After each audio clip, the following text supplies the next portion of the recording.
Superstar Podcast.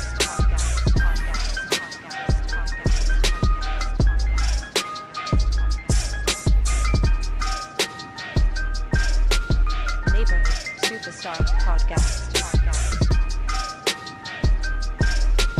Neighborhood Superstar Podcast.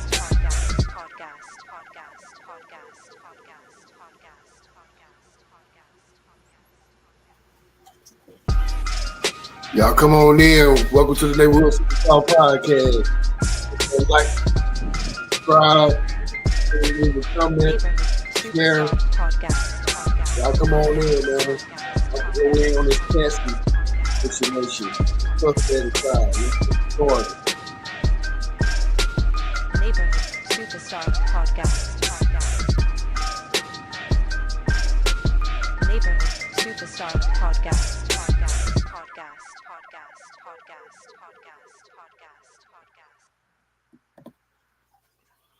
Hey. Welcome to the Neighborhood Superstar Podcast. I'm your host, Pink Ice Cream Man, checking in live and direct from Murfreesboro, Tennessee. Man, here we are, man. We now are in day one of the Sean P. Diddy Combs trial. Man, this case right here, man, this case is up there with the John Gotti, the Nicky Barnes case. You know what I'm saying? Puff Daddy going to on trial for sex trafficking and racketeering. Man, this is up there with Nicky Barnes, man. This might be the biggest. Puffy might be the biggest black individual to be on trial in New York since Nicky Barnes. I'm the first one to put it out there to say that, man. Anyway, like I said, man, Puff Daddy, Sean Combs, he's facing sex trafficking charges and racketeering. Both, in my personal opinion, I feel like these charges are trumped up. They, my man is a freak. These are just crimes that's been embellished towards this man because of who he is. I'm going to go ahead and give y'all the details of what happened today in court. You know what I'm saying? I got my notes here to tell y'all a little bit about Puff Daddy's legal team and the prosecution. On Diddy's team, he got 8 lawyers on his side. The prosecution, this is no surprise to me, the prosecution got 5 women, and of course, they white, you know, and it doesn't really matter if they was black or white, you know what I'm saying? But I feel like having 5 women on the prosecution is to play into the hearts of the women of society. You know, if they have women on the jury, I'm hearing that. Hold up.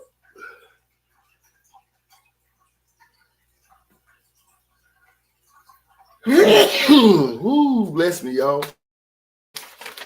I'm hearing that on the jury, it consists of 8 men and 4 women with 6 alternates.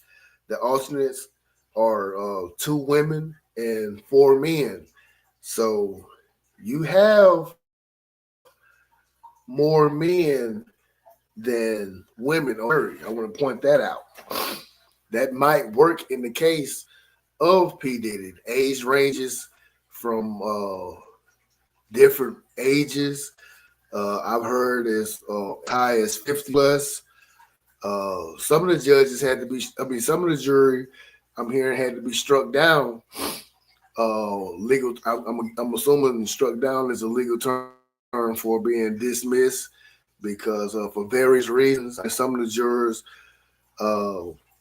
had fiance, or husband or wife, whichever one of the two had served prison time, so that person couldn't be on the jury because of what their spouse did, even to the extremes of that.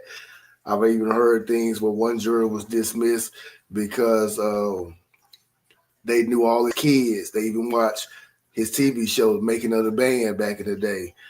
I heard some things about a juror being dismissed because they actually went to school with Puff Daddy back in the day. which was crazy. But some of those people had to be dismissed. Eventually got the jury. It consists of 8 men and 4 women, with 6 alternates, 2 being women, 4 being men.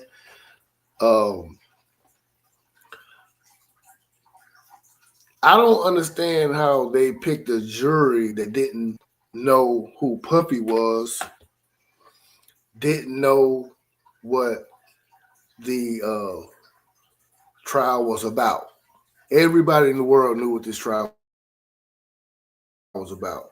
So it's still, biased towards. I feel like everybody in this jury panel came with some kind of bias towards this information, this trial. My personal opinion, I believe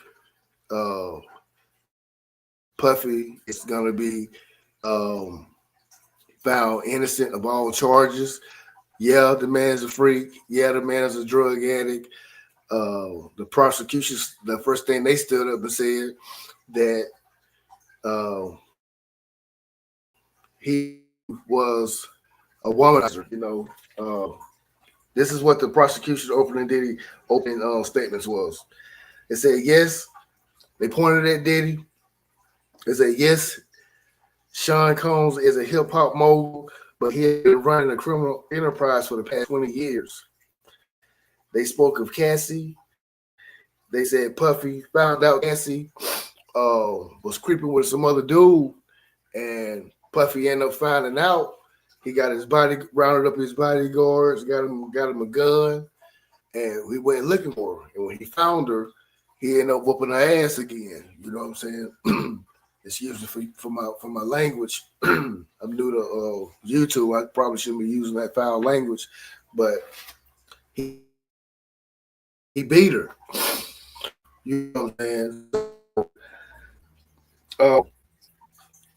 My personal opinion, this is a domestic violence issue right here. This is no sexual trafficking, let alone racketeering, and because this is supposed to be a RICO.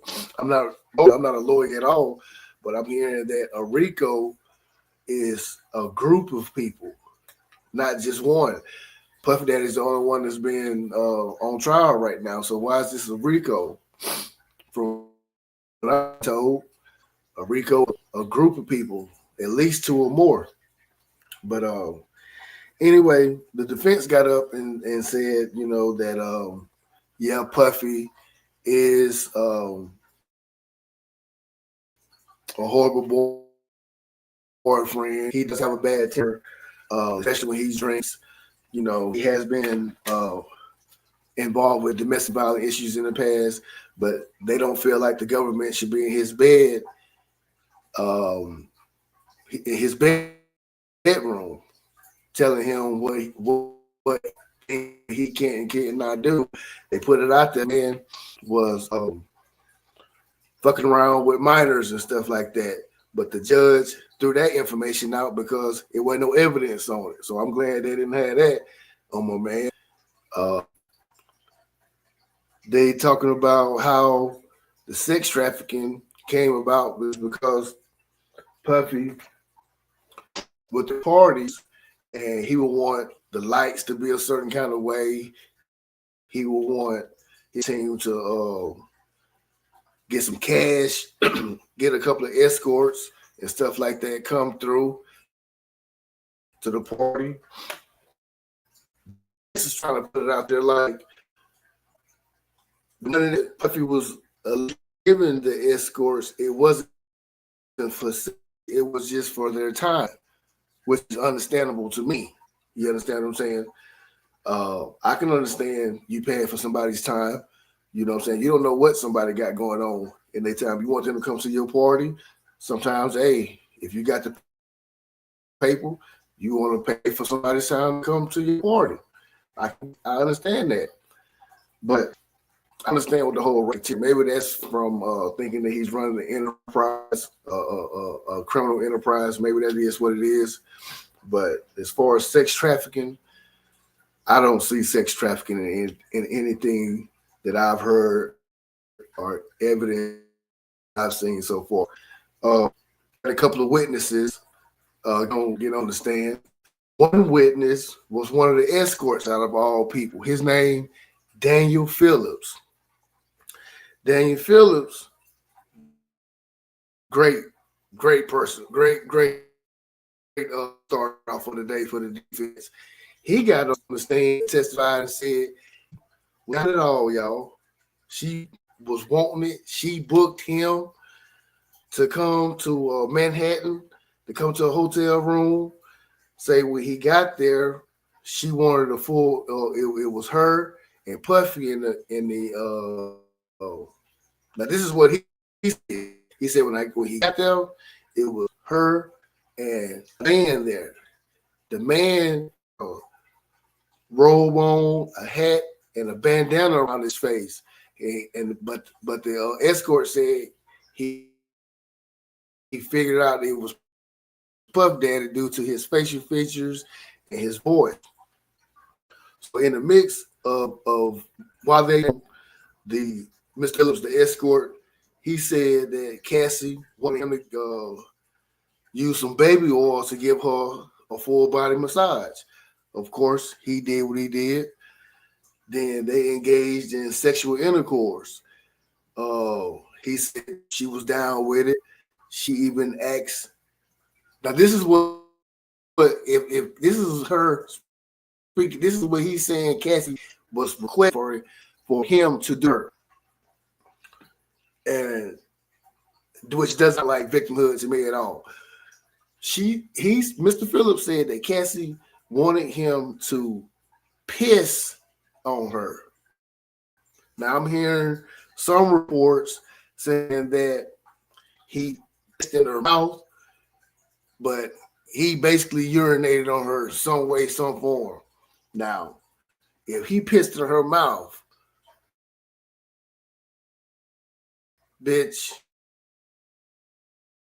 you are one nasty motherfucker. I tell you. Anyway,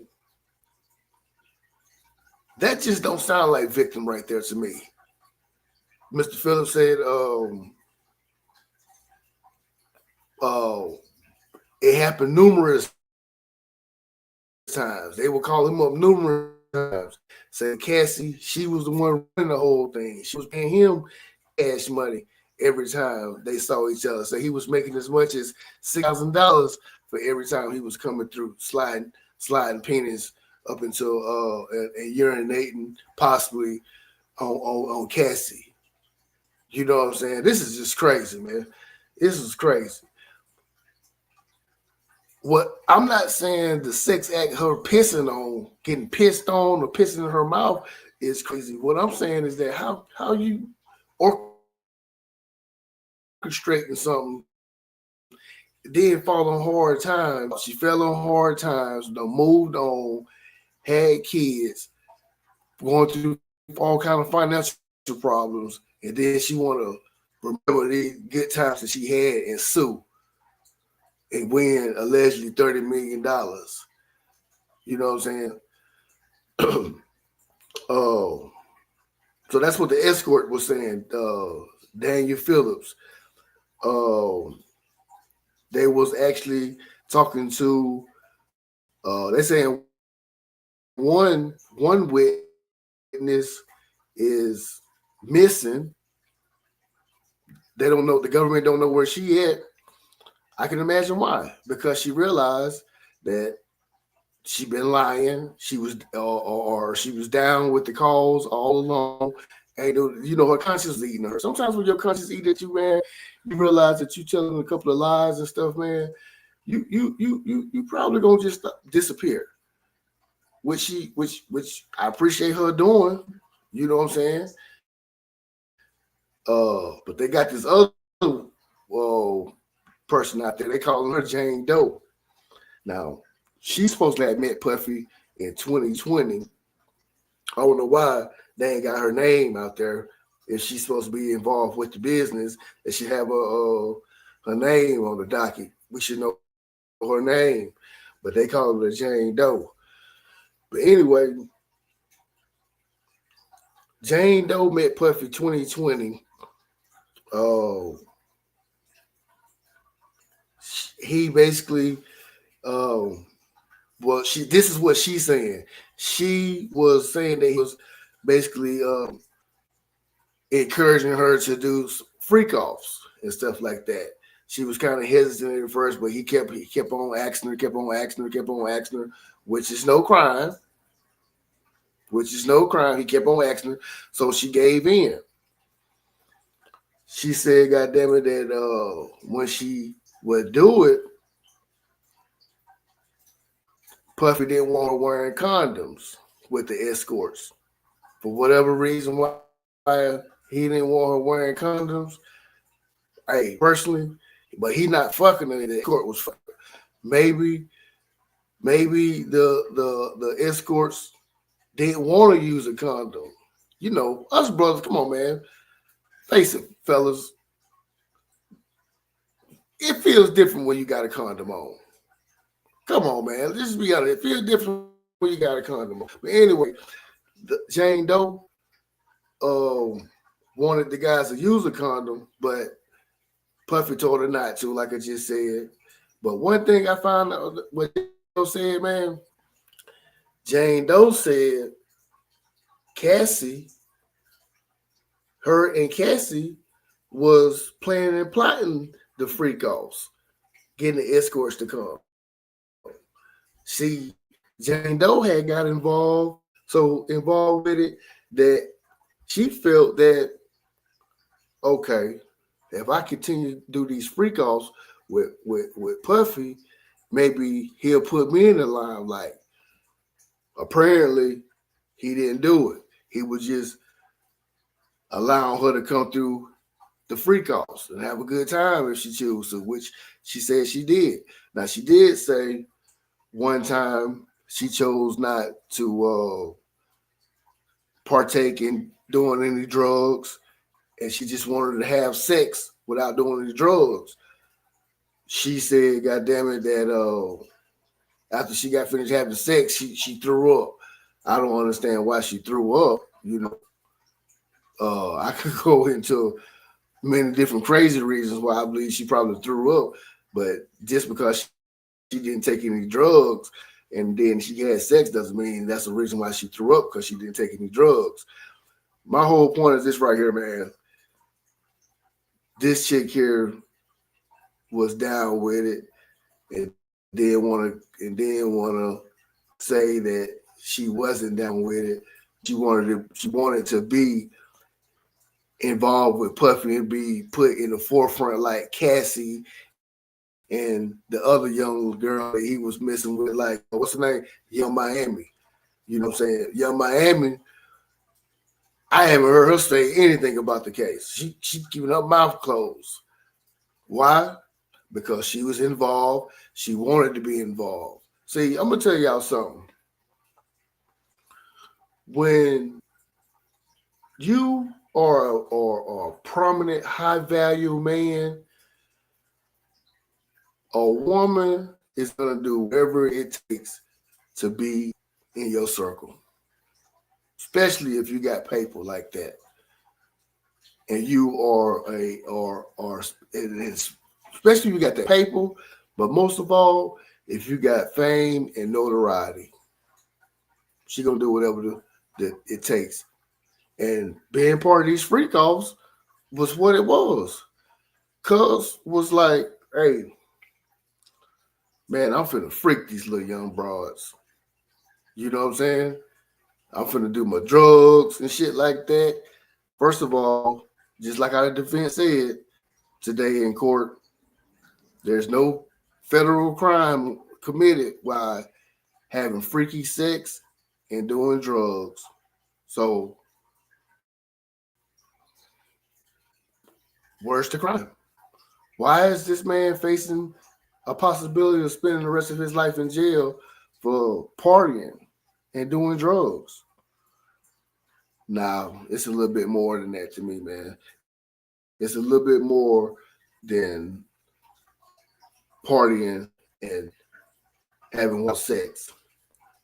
I mean, they got us all whipped up in mind boggled when all this stuff first came out, saying that minors were involved like that. The judge said ain't no evidence on that, man. Throw that stuff. We ain't even gonna bring that up, which is great on the judge. So shout out to the judge on that. But man, I'm gonna tell y'all, man, this trial is supposed to be a couple of months, about 2 months. I'm predicting right now that Puffy is going to be found not guilty on all counts, and he's going to be free. And when he get free, man, if I was him, I would tell the whole industry to kiss my motherfucking ass, man, because there's been a lot of folks out there dissing them, talking crazy on them. They done made verbs of the man name and stuff like that.